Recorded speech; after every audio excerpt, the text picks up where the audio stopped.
માળિયાડીના ભાખરવડ ગામ ખાતે તબેલામાંથી ભેંસને પાણી પીવડાવવા લઈ જતા ગોવાળ અને ભેંસને વીજ શોક લાગ્યો હતો। પીજીવીસીએલ કચેરીએ ટેલિફોનિક જાણ કરી પણ પાવર બંધ ન કરતા પશુનું મોત થયું હતું। ટીસી વાળો ઇલેક્ટ્રિક પોલમાંથી ઇલેક્ટ્રિક શોક લાગતા બન્યો હતો બનાવ।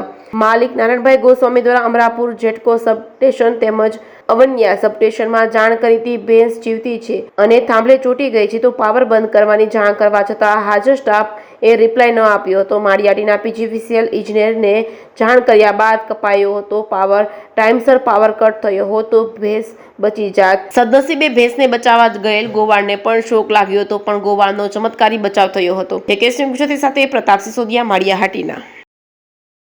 આ બનાવ વિશે કઈ જાણ? આ બનાવ વિશે બધી અમને જાણ છે। હું જનક હતા, એ શોર્ટ થાય એટલે અમે અમરાપુર ફોન કર્યો 67 કેવીમાં। એ લોકો એક રિંગ પૂરી થઈ ગયા પછી બીજી રિંગે ઉપાડ્યો। એની એવું કીધું તમે ફોલ્ટ ઓફિસે ફોન કરો। ફોલ્ટ ઓફિસે 2 રિંગ કર્યા પછી ત્યાંથી ફોન ઉપડ્યો।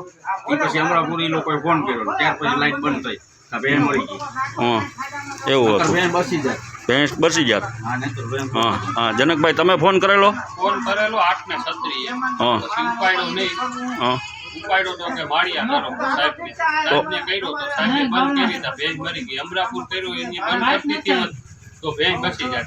તો આમાં જીબીની બેદરકારી 100% બેદરકારી છે। ફોન કર્યા પછી ફોન કરો એમ કીધું। હા ભેંસ જીવતી હતી, કરી દીધી હોત ને બંધ અમરાપુર તો થઈ જાય।